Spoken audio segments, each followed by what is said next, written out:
Perfeito. Então, você, por exemplo, o Egito tinha rei. Depois passou a ter uma ditadura militar. Isso. Eles afrontam essa ditadura. Eles querem tomar o poder deles. Tá. Eles são ilegalizados, são presos, são expulsos. Aí a turma fica brava e toca eles de lá. Isso. Mas aí, em Gaza, é fundada em 87 como se fosse uma filial da Irmandade Muçulmana do Egito em Gaza. Com essa visão, a visão de tá havendo um zumbido de processo de paz, tá lá tendo conversas secretas de paz entre Israel e lideranças palestinas, que eram da OLP, da Organização para a Libertação da Palestina, que não eram religiosas, certo, fundamentalistas, e para se colocar contra isso, o movimento é fundado para se resistir. Por isso que chama movimento de resistência. Resistir a quê? Resistir a qualquer tipo de acordo, resistir à presença de Israel na região, resistir à presença de Israel. Qualquer tipo de acordo? Qualquer tipo de acordo. Tem uma coisa que, assim, Bola, eu fico aqui, eu tô tentando manter a posição de entrevistador também. Não, mas você pode falar, lógico. Não, tá louco? não, tô falando pra não tomar partido, porque eu sou judeu também. Você é judeu, verdade. Então eu vou tentar ficar o máximo de neutralidade aqui possível. E como judeu, a gente tem medo, né, André? Mesmo o André, que é um cara... Medo de? Medo de sumir, né, cara? Porque é um povo... entendi. É um povo... Já é perseguido há muito tempo. É um povo realmente perseguido há muito tempo, assim. Não é colocando papel de vítima, é estudar a história. Teve o nazismo, teve não sei o quê. Então, a minha parte, imagino, cara, ele tem uma visão que ele estudou isso. Eu sou um comediante e às vezes eu respondo à comunidade judaica coisas pontuais. Você come carne de porco? Como? Só linguicinha, André. Só a linguicinha. Só a linguicinha quando vem apimentada, que aquela não dá pra resistir. Sem julgamento. Sem julgamento. Boa, André, isso aí. Cheeseburguinho também, André, de vez em quando. Eu já tô parando porque minha futura esposa é kasher, então... então não pode. Não vai. Minha esposa é católica, mas eu tô resolvendo esse ponto aí. Eu vou botar ela na... O kasher tem que comer comida específica, né? Exatamente. Entendi. Vou nada, ela que vai... É mais fácil ela me mudar pra Umbanda do que o contrário. Mas enfim, André, vamos voltar. Mas o que eu digo é assim, eu, como comunidade judaica, às vezes, por exemplo, a gente teve o caso de uma comediante que fez umas piadas com judeu, a comunidade me procurou. A menina é judia ou não? Não, alemã.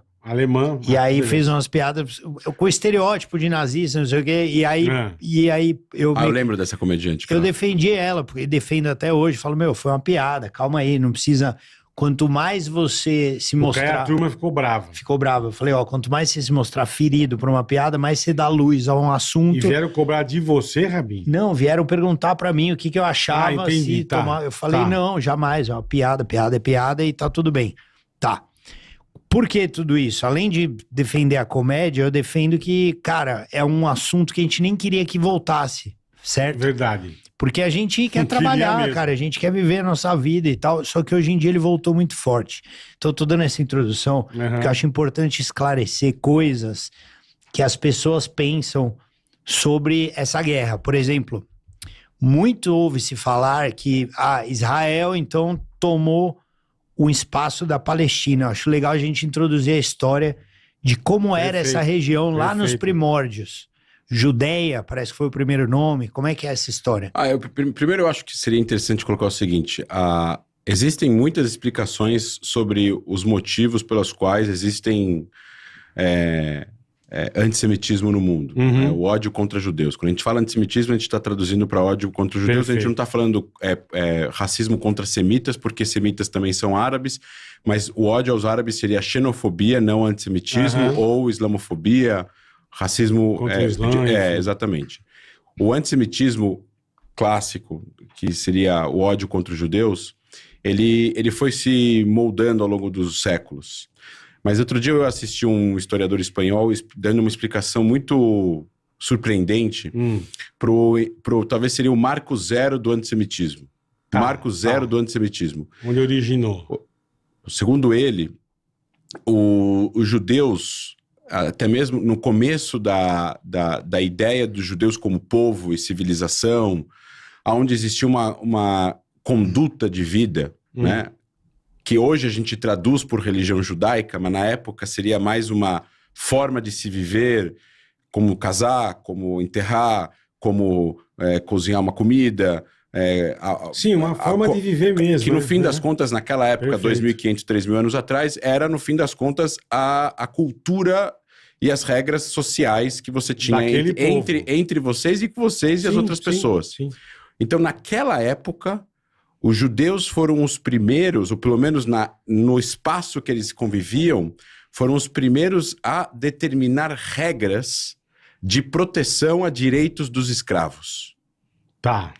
E isso afrontou... Isso que eu falei, isso deve ter incomodado demais. Incomodou. Né? Porra. Incomodou todos aqueles que estavam no establishment e tinham escravos e faziam o que queriam. Sim. Então você tinha como tratar o escravo, você não podia fazer tais coisas, no 7º ano precisava dar liberdade, você tinha uma série de regras.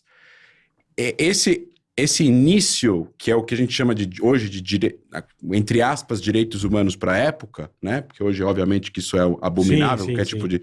Mas naquela época isso foi visto como algo que afrontava o sistema, a burguesia, a realeza e todos aqueles que... Tentaram dar alguns direitos para os escravos e aí a turma pegou mal. Exato. Os faraós. É isso que começa, aí que começa toda a ideia no início de antissemitismo. E aí vai indo... Você tem vários tipos de formatos. Eles eram odiados por causa dessa ideia, depois eles foram odiados por causa da sua vanguarda em ideias que acabavam protegendo a população ou os interesses da população em detrimento dos interesses dos poderosos.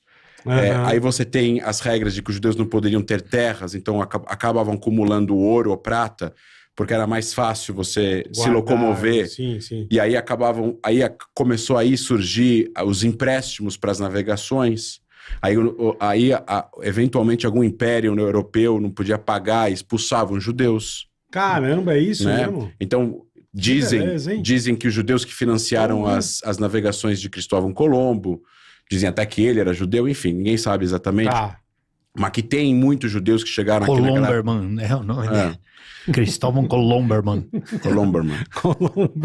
Mas assim, e aí assim,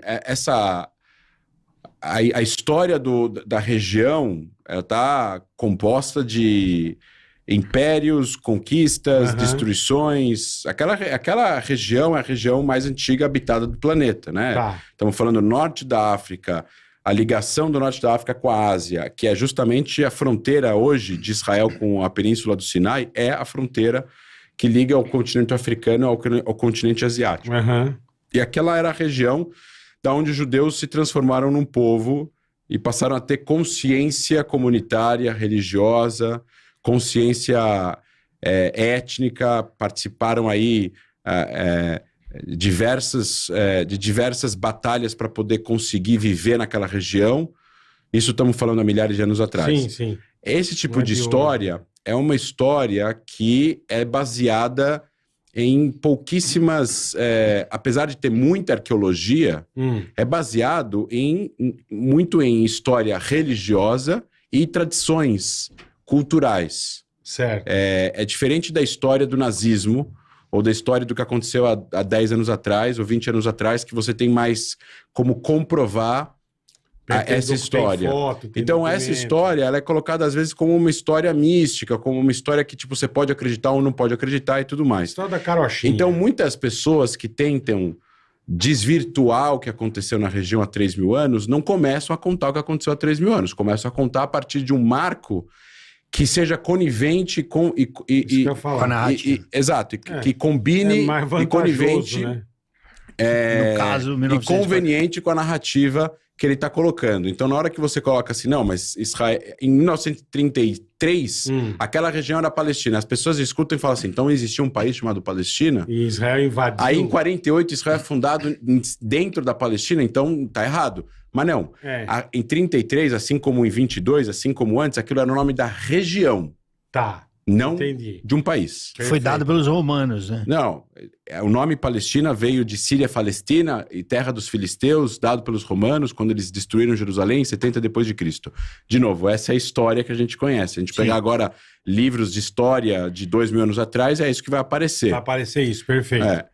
E de novo, o nome se remete a um povo da ilha de Creta, que eram helênicos, que invadiram a região do Mediterrâneo, na costa, que hoje é Israel, e lutaram contra os hebreus. E aí eram os filisteus, ou Plishtim em hebraico, ou Filistim, que é invasores em hebraico. Perfeito. Plishtim é invasão. Invadir é invadir. Uhum. E aí vem de invasores e tudo mais. E aí o nome vira Síria-Palestina, que os romanos, naquela época, assim como todos os outros impérios, eles mudavam os nomes das regiões, violavam as mulheres para quebrar a cultura local, quebrar as tradições da linha masculina. Cortar isso. Exatamente. Né? E aí eles mudaram o nome da região de Judéia para Síria-Palestina. Hoje a gente está falando da região de Jerusalém, as montanhas em volta de Jerusalém, não todo o país. Um pedaço.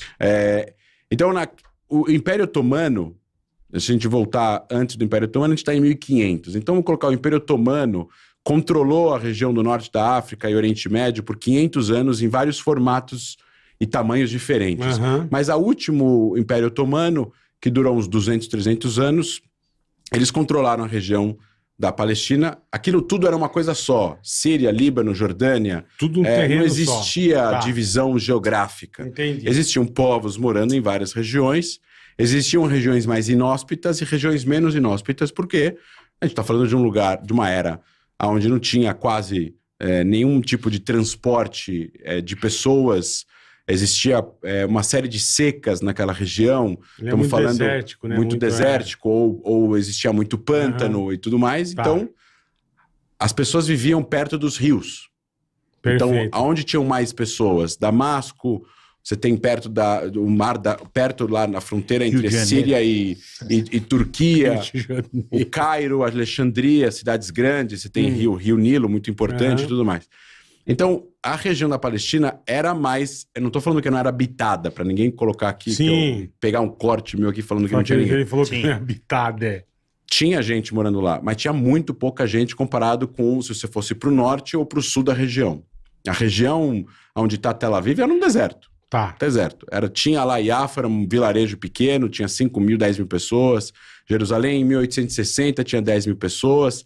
Tinha mais alguns vilarejos, vilarejos árabes principalmente, muitos vilarejos árabes. Estamos falando a região foi conquistada pelos árabes no ano 1100, dos cruzados. Entendi. Né? Então, o Saladino, as conversões, né? O Islã, depois que surge no século VII, ele vai convertendo as pessoas. Por isso que ele se expande. O Islã nasce na Península Arábica, né? O Maomé, e ele vai se expandindo e conquistando e convertendo as pessoas que vão entrando para a religião. O que a gente chama de uma religião. Assim como o cristianismo, na sua época, o Islã foi uma religião expansionista. Né? Quanto mais pessoas, melhor. Né? Para fazer parte dessa filosofia de vida. O judaísmo nunca teve essa questão expansionista. Pelo contrário, né? Você vai se converter, é difícil. Muito, complicado. Muito.